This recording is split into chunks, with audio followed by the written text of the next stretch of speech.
So student, अब अपन पढ़ेंगे circular wave guide के बारे में। सर्कुलर वेव गाइड में किस तरीके से जो अपन वेव प्रोपोगेट करती है उसके बारे में जानेंगे, उसकी मैथमेटिकल मॉडलिंग कैसे होती है उसके बारे में जानेंगे, और कुछ न्यूमेरिकल्स देखेंगे कि किस तरीके से अपन को क्वेश्चन पूछे जाते हैं, है ना। तो सबसे पहले अपन सर्कुलर वेव गाइड के बारे में जानेंगे। अब जैसे कि अपन ने रेक्टेंगुलर वेव गाइड के अंदर देखा था कि अपने जो वेव प्रोपोगेट करती है रेक्टेंगुलर होती है, उसकी वेव गाइड जो होती है रेक्टेंगुलर होती है, उसके अंदर अपने मैथमेटिकल मॉडलिंग किस तरीके से होती है जानी थी।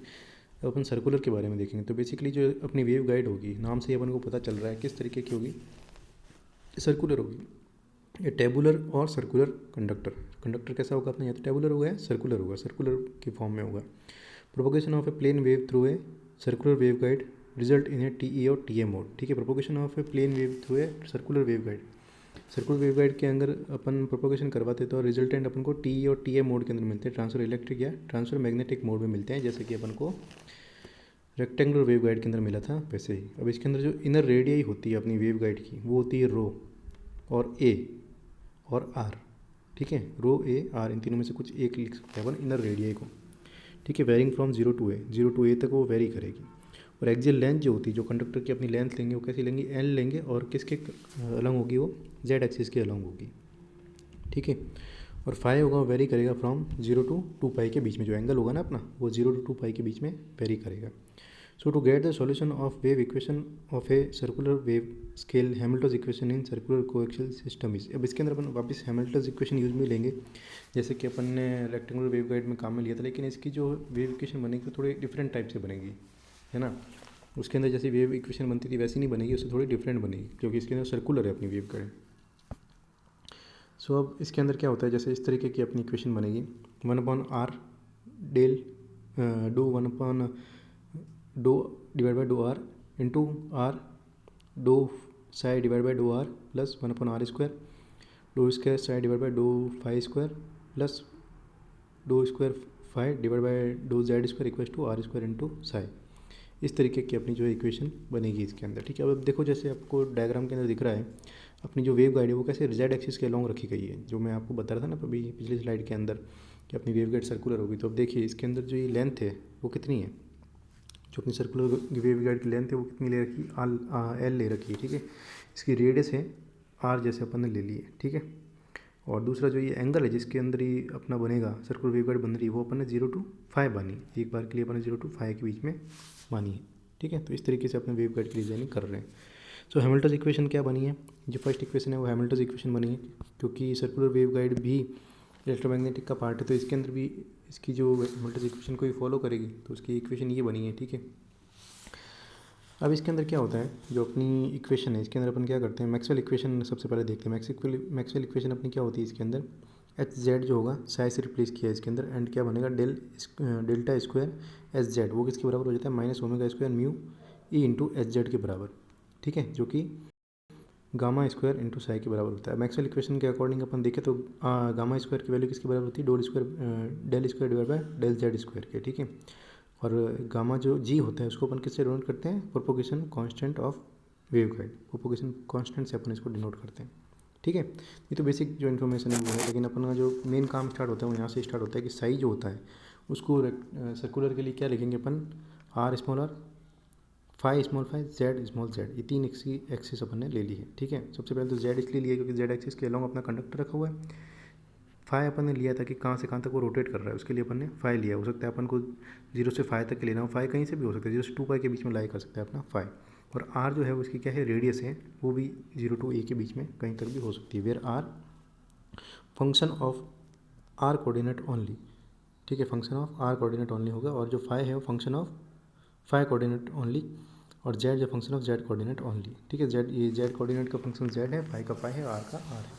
इस तरीके से अपना जो है इक्वेशन बनती है हैमिल्टन इक्वेशन को फॉलो करके, जो अपनी सर्कुलर वेव गाइड इस तरीके से बनती है। अब इसको अपन फर्दर सॉल्व करेंगे 1 और 2 को। So put equation 2 in 1 and divide this equation by 2 again, मतलब 2 को 1 में पुट किया और फिर वापस उसको 2 से डिवाइड कर दिया। तो इस तरीके से जब अपन करेंगे तो अपनी नई इक्वेशन क्या बन के आएगी, 1/R into small r del divide by del r bracket r del capital r divide by del small r plus 1/r square five del square five divide by del five plus 1/z del square z divide by del z equal to r square. इस तरीके से अपनी जो equation बनती है, ये equation बनती है। ठीक है, इस इक्वेशन को अगर अपन देखेंगे तो अपनी जो गामा जो है, गामा जी जो है, ये किसके बराबर आ जाएगा? गामा जी जो अपने किसके बराबर हो जाएगा? 1/z into del square z divide by del z के। ठीक है, गामा जी स्क्वायर किसके बराबर आ जाएगा?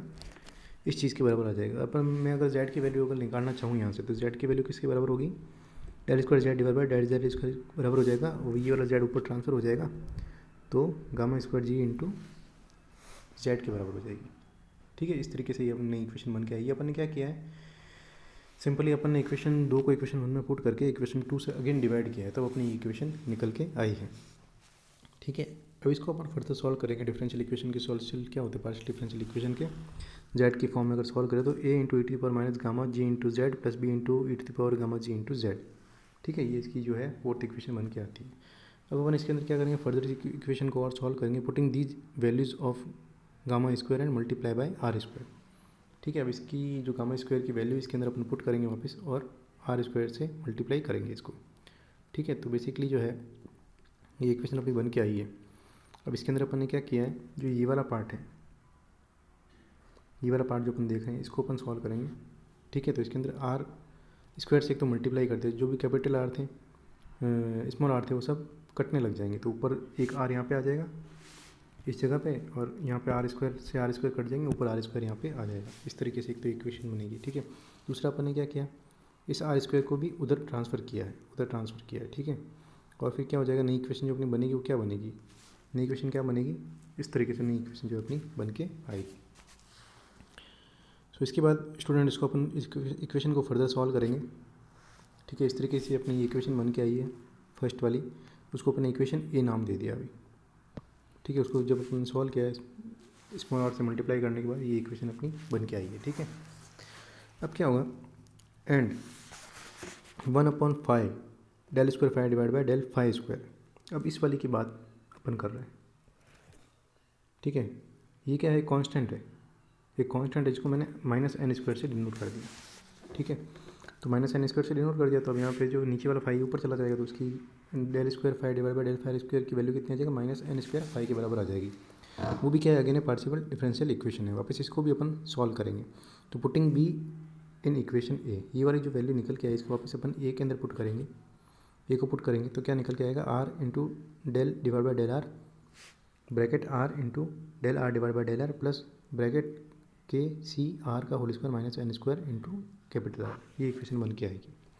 ठीक है, अब इसको अपन क्या करते हैं, जो अपनी इक्वेशन अपन को पता है, ये इस इक्वेशन को अपन ने ए नाम दे दिया। ठीक है, और जो अपनी जो आर जी जो होती है, जो सॉरी रो जी जो होती है, गामा जी, उसके अंदर अपन क्या देखते हैं, गामा जी स्क्वायर जो होता है किसके बराबर होता है, गामा स्क्वायर इंटू के सी स्क्वायर के बराबर होता है। ठीक है, अब क्या होता है, ए जो है क्या बेसल्स इक्वेशन कहलाती है, A Bessel's equation of nth order. A क्या है, बेसल्स इक्वेशन है एन ऑर्डर की, और बी क्या characteristic equation of Bessel equation. ठीक है, बी जो है करेक्टरिस्टिक इक्वेशन है बेसल्स इक्वेशन की। अब यहाँ पे क्या हो रहा है एक्चुअल के अंदर, K C square plus gamma square equals to gamma G square, ये दोनों एक चीज़ जब निकल के आई। अब इसको अपन करेंगे further solve. So basically solution of this vessels equation is of the form. अब इसको किस तरीके से सॉल्व की जाती है, इस तरीके से इस इक्वेशन को लिखा जाता है, आर बराबर C N into J N bracket के C into R plus D N into N N के सी इंटू आर। इस तरीके से इक्वेशन बन के आई है आर की। ठीक है, अब इसके जनरल सॉल्यूशन अपन निकालेंगे तो किस तरीके से निकले, अपन ने एक चीज़ देखी, अपन ने जो कांस्टेंट पुट किया था वो किसको किया था, 1/5 into del square five divide by del five square equal to minus n square के बराबर पुट किया था अपन ने। ठीक है, तो इस जो पार्शियल इक्वेशन थी इसका फाइव का निकल के आता है, five equal to A n cos n five B n sine n five, ये निकल के आता है। ठीक है, अब इन आर, जो ये आर वाली इक्वेशन है, इसको अपन देखें तो जे एन आ रहा है यहाँ पे, तो जे एन के सी आर है, वो क्या है, nth order vessels function of first kind, nth order vessels equation है फर्स्ट काइंड का, that represent a standing wave of value के सी कॉस के C into are. Standing wave की जो वैल्यू इसको दर्शा रहा है अपन को कॉस के सी इंटू आर की फॉर्म में, वाइल डी एन क्या है इसके अंदर, जे एन तो अपन को पता लग गया क्या है। ठीक है, अब डी एन की बात करें, डी एन के सी आर क्या है, nth order vessels equation of second kind, nth order की जो बेसल्स इक्वेशन है सेकंड काइंड की, वो है डी एन। ठीक है, तो इस तरीके से जे और डी एन निकल के आए। जे एन क्या है, nth order vessels equation of first kind, और डी एन क्या है, nth order vessels equation of second kind. ठीक है, इसका जब अपन ग्राफ बनाते हैं तो कुछ इस तरीके से ग्राफ निकल के आता है। ठीक है, कुछ इस तरीके से एक्सपोनेंशियल डीकेइंग ग्राफ निकल के आएगा, J not J one J two, और एन की वैल्यू के ऊपर डिपेंड करेगा, जैसे जैसे एन बढ़ेगा वैसे वैसे और डीकेइंग बढ़ती जाएगी इसकी। ठीक है, तो इस तरीके से अपन वैल्यू अगर बनाना चाहें, ग्राफ बनाना चाहें, तो इस तरीके से निकल के आता है। इसके बाद क्या है, so the final solution of wave equation. अब जो अपन को क्या इसका फाइनल सॉल्यूशन निकालेंगे, साई इक्वल टू क्या होता है, आर आर, फाई आर और जेड आर, ये तीन चीज़ें निकल के आई थी। अब इसको अपन फाइनल सॉल्यूशन में इस फॉर्म में लिखेंगे, सी एन जेड एन के सी R plus D N N N के सी R A N sine N phi plus B N cos N phi E to the power plus minus J R G into Z. इस तरीके से इसका final solution निकल के आता है, जो कि बहुत इंपॉर्टेंट है, अपने काम का है। अब इसके अंदर क्या होता है, जो अपने जेड की E to the power plus minus Z J R G Z की लिए, क्योंकि जेड जो एक्सिस उसके अलॉन्ग अपना कंडक्टर खड़ा है, उसके अलॉन्ग अपना कंडक्टर है, बाकी जो है अपनी वो ट्रांसफर एक्सिस है एक्स वाई, इस कारण। In final solution of Hamilton equation क्या निकल के आता है, साई जो है निकल के आता है साइन ऑफ जे एन के सी r cos N phi E to the power minus j beta g into r. इस तरीके से अपना जो है इसका फाइनल सॉल्यूशन निकल गया है हैमिल्टन इक्वेशन का। अब क्या होता है, for T E mode in circular wave guide. ठीक है, अब ट्रांसफर इलेक्ट्रिक मोड की बात करेंगे अपन, क्योंकि अपन ने देखा कि जो अपना सर्कुलर वेव गाइड है वो ट्रांसफर इलेक्ट्रिक या मैग्नेटिक मोड के अंदर ही एग्जिस्ट करता है। जो बेसिकली डेरिवेशन है वो अपने काम का है, जो इसका फाइनल सॉल्यूशन है वो अपने बहुत काम का है। इसके ऊपर डायरेक्ट अपन को क्वेश्चन पूछे जाएंगे।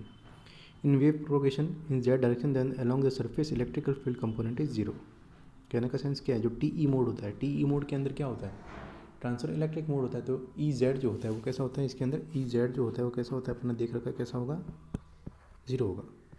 ठीक है, सो अब टी ई मोड की अपन बात करेंगे, तो टी ई मोड के अंदर क्या होता है, जो जेड होता है वो अपना जीरो होता है। ठीक है, component is zero along the surface electric field is zero. So basically also if radius की बात करें, रेडियस कहाँ से कहाँ तक, रो, अपन रेडियस को अगर आर कह दें, रो कह दें, ए कह दें, ठीक है, then E phi equal to zero for all phi zero to two pi. E phi कैसा होगा, इसके अंदर अपन जीरो लेंगे इसके अंदर। ठीक है, for all phi zero to pi, phi की वैल्यू चाहे कितनी भी हो, फाई की वैल्यू चाहे कितनी भी हो, अपन जीरो टू पाई के बीच में कितनी भी हो, तो अपन उसको कैसे लेंगे, ई फाई को जीरो। एट जो del H z divide by del rho है, उसमें जो रो है वो कहाँ से कहाँ, ए कह सकते हैं उसको, कहाँ से कहाँ तक लाई कर रहा है, जीरो टू आर के बीच में लाई कर रहा है। और जो अपना डेल साई है, del psi divide by del r है, उसमें आर की वैल्यू ए तक लाई कर रही है। तो ये दोनों पार्ट भी कैसे हो जाते हैं, जीरो हो जाते हैं। ठीक है, अब क्या होता है इसके अंदर डिफरेंशियल इक्वेशन, इसको अपन सॉल्व करेंगे। H z equal to C not J N rho into H cos N phi e T power minus gamma into z. ये अपनी बेशल इक्वेशन इसके अंदर बनती है। ये किसके रेस्पेक्ट में है, रो के रेस्पेक्ट में। And putting in above equation, अब क्या करेंगे, इसके अंदर वापस अपन पिछली वाली इक्वेशन के अंदर इसको पुट करेंगे, तो जे एन जो है वो अपना कैसा निकल के आएगा, वो भी जीरो निकल के आएगा। ठीक है, अब जे एन क्या होता है, ऑसिलेटरी होता है, इसलिए जे एन क्या, जे एन ए एच जो है वो टू इज एन, ये भी क्या होगा, एक ऑसिलेटरी फंक्शन होगा। ठीक है, सो बेसिकली अब क्या हो रहा है यहाँ पे, the mth root of this equation, mth root अगर अपन इस इक्वेशन का निकालेंगे तो क्या निकल के आएगा, h equal to X dash N M divide by A. ठीक है, और यहाँ से अपन एक्स एन एम निकालते हैं तो ए इंटू एच निकल के आता है, जो कि इसकी आइगन वैल्यू होती है। ठीक है, वैन यहाँ पे क्या है, एन क्या है, नंबर ऑफ फुल वेव है। यहाँ पे जैसे अपन रेक्टेंगुलर वेव गाइड में हाफ वेव ले रहे हैं, तो यहाँ पे क्या होता है, फुल वेव होती है। Number of full cycle of field variation in one revolution through two pi radiation. ठीक है, अपनी जो वेव की जो फुल वेरिएशन है एक रेवोल्यूशन के अंदर, वो अपन ले रहे हैं। एम क्या है, number of zero in E phi, number of zero जो होते हैं ई फाई के अंदर वो है एम। सो फिर जे एन यहाँ पे अपन देखेंगे तो J N A z A H जो होता है वो क्या होता है, exist along the radial side of the wave guide. Radial side के अंदर अपना जो है जे एन एग्जिस्ट करेगा, but is zero on the axis. Radial side के अंदर तो एग्जिस्ट करा है, लेकिन बाकी सब जो एक्सिस है उसके अंदर कैसा हो जाएगा, जीरो हो जाएगा। ठीक है, हियर जेड जी क्या होता है, जैसे अपन अगर इम्पिडेंस निकालना चाहे तो इम्पिडेंस होता है जेड जी, वो कैसा होता है, E phi divide by H phi, E rho divide by H phi equals to minus E phi divide by H rho, जो होता है wave impedance transfer electric mode के अंदर। ठीक है, इसके लिए अपन अगर सोल्यूशन निकालेंगे तो किस तरीके से निकल के आएंगे, जेड जी के E rho divide by H phi divide equals to minus E phi divide by H rho. ठीक है, मतलब या तो E phi divide by rho divide by phi करेंगे ई एच का, और या फिर नेगेटिव ले लेंगे अपन इसके उल्टे का। ठीक है, अब वैसे ही इलेक्ट्रिक मैग्नेटिक मोड की अपन बात करेंगे तो इसके अंदर क्या होता है, tangential component of electric field H Z at R equals to A equals to zero हो जाएगा। ठीक है, टेंजेंशियल कंपोनेंट जो होगा ई जेड का, इसके मैग्नेटिक मोड, तो इसके अंदर कैसा हो जाएगा, जीरो हो जाएगा। And J N A H किसका निकल के आएगा, वो भी जीरो निकल के आएगा। Here X M N equal to A H निकल के आता है, और एच कैसा होता है, X M N divide by A. यहाँ से अगर अपन ट्रांसफर करके निकालेंगे तो एच की वैल्यू कितनी आ जाएगी, X M N divide by A, ठीक है। और ई जेड अपन निकालेंगे तो क्या होगा, C not J N rho X N M divide by Z cos N phi E to the power minus gamma into Z, ठीक है। ये अपना ई जेड यहाँ पे निकल के आया है। सो बेसिकली अगर अपन इसकी टेबल बनाना चाहें ई एम और टी ई और टी एम मोड के लिए, एन वन और एन मतलब एन की डिफरेंट और एम की डिफरेंट वैल्यू के लिए, तो इनकी ये वैल्यू निकल के आती है। मतलब ये जो पहली वैल्यू है, पहली वैल्यू आप जो इस ग्राफ के अंदर देख रहे हैं, ठीक है, जो पहली वैल्यू है इसके अंदर क्या हो रहा है, पहली वैल्यू के अंदर जो टी ई मोड के लिए जो वैल्यू आंसर निकल के आएगा वो क्या आएगा, 3.832, ठीक है। और N equals to one, M equals to one के लिए 1.841 निकल के आएगी। वैसे ही डिफरेंट डिफरेंट वैल्यूज निकल के आएगी इसके अंदर, ठीक है। ये टी ई मोड के लिए और ये दूसरा वाला टी एम मोड के लिए।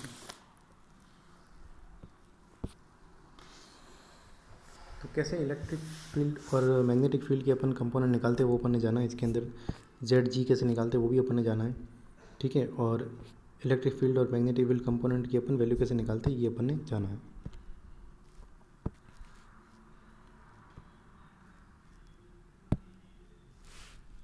सो ये ई जेड है, ये वैल्यू अपन ने निकाली है यहाँ पर इलेक्ट्रिक फील्ड की। जेड जी है, ये अपन ने इम्पीडेंस की वैल्यू निकाली, वेव इम्पीडेंस की ट्रांसफर इलेक्ट्रिक मोड के लिए। अब कट ऑफ फ्रिक्वेंसी की अपन बात करें एफ सी। अब ये जो आगे वाला पार्ट है ये बहुत इंपॉर्टेंट है, इसके ऊपर डायरेक्ट क्वेश्चन आते हैं एग्जाम के अंदर। तो कट ऑफ फ्रिक्वेंसी अपन को पूछी जाएगी तो क्या होगी, ये फॉर्मूले अपन को याद रखने, जो भी येलो येलो मैंने कर रखे हैं ना, ये सारे फॉर्मूले अपन को याद रखने। एफ सी जो है कितना निकल के आता है, H divide by 2 pi root of mu into E के। और cut off wavelength lambda C की बात करें तो कितना होता है, 2 पाई डिवाइड बाई एच के। इसमें लेमडा सी क्या है, maximum if X M N is minimum, है ना। जब अगर एक्स एम एन एम जब मिनिमम होगा तब क्या होगा, लेमडा सी कितना होगा, मैक्सिमम होगा। क्यों, क्योंकि इसके अंदर for N equals to M equals to 1 के लिए बात करी गई है, ठीक है। एक्स एम एन कहाँ पे है, एक्स एम एन यहाँ पे। अब देखो इसके अंदर for lambda C maximum if X man is, जो बेसिकली यहाँ पे ये कहना चाहता है कि लेमडा सी जो है ये मिनिमम कब होगा, लेमडा सी जो मिनिमम कब होगा, जब अपना एच जो है वो मिनिमम हो जाएगा। अब एच अगर मिनिमम हो गया तो फिर जो लेमडा सी है बेसिकली जो ये कहना चाहता है कि जो एच के ऊपर डिपेंड कर रहा है ये, ठीक है। सो अपन ने पिछली स्लाइड में देखा एक्स इक्वस टू किसके बराबर है, एक्स इक्वस टू किसके बराबर है, ए इंटू एच के बराबर है। एक्स एन एम जो है अगर मिनिमम होगा, कब मिनिमम हो सकता है, जब एच मिनिमम हो। तो एच अगर मिनिमम हो गया तो ये वाला पार्ट कैसा हो जाएगा, मैक्सिमम हो जाएगा, ठीक है। तो लेमडा सी किसके बराबर होगा, maximum if X M N is minimum, ठीक है। अब basically T E one one mode की अगर बात करें तो T E one one mode is dominant in circular waveguide. जो होता है डोमिनेंट होता है, टी वन वन मोड जो होता है वो डोमिनेंट होता है, ठीक है, इन सर्कुलर वेवगाइड। इसके अंदर डोमिनेंट कौन होगा, टी वन वन मोड। यहाँ पे आप देख सकते हैं टेबल के अंदर सबसे मिनिमम वैल्यू जो है वो किसकी है, T E one one mode की। अब अपन पढ़ेंगे excitation of modes in circular wave. Excitation mode जो होता है डिफरेंट डिफरेंट उनकी बात करें, टी ई मोड की बात करेंगे। No electric field component in H direction, इसमें इलेक्ट्रिक फील्ड डायरेक्शन नहीं, इलेक्ट्रिक फील्ड का कोई कंपोनेंट नहीं होगा एच डायरेक्शन में। और टी एम मोड के अंदर no magnetic field component Z direction, और टी एम मोड के अंदर कोई भी मैग्नेटिक फील्ड का कंपोनेंट नहीं होगा जेड डायरेक्शन के अंदर। If a device is inserted in a circular waveguide so that it excites only the Z component of electric field, then wave propagation through waveguide will be in T M mode. If a device is inserted in circular waveguide, अगर कोई device circular insert की जाती है circular waveguide के अंदर so that it excite only Z component, तो केवल Z component को अगर वो एक्साइट करे of electric field, then wave propagate होती है इसके अंदर, then wave propagation through waveguide will be in T M mode के अंदर होती है, ठीक है। Else if device is set in such a way that only a Z component of magnetic field intensities exist, केवल Z component magnetic field intensity का exist करता है, then it is in T E mode, ठीक है।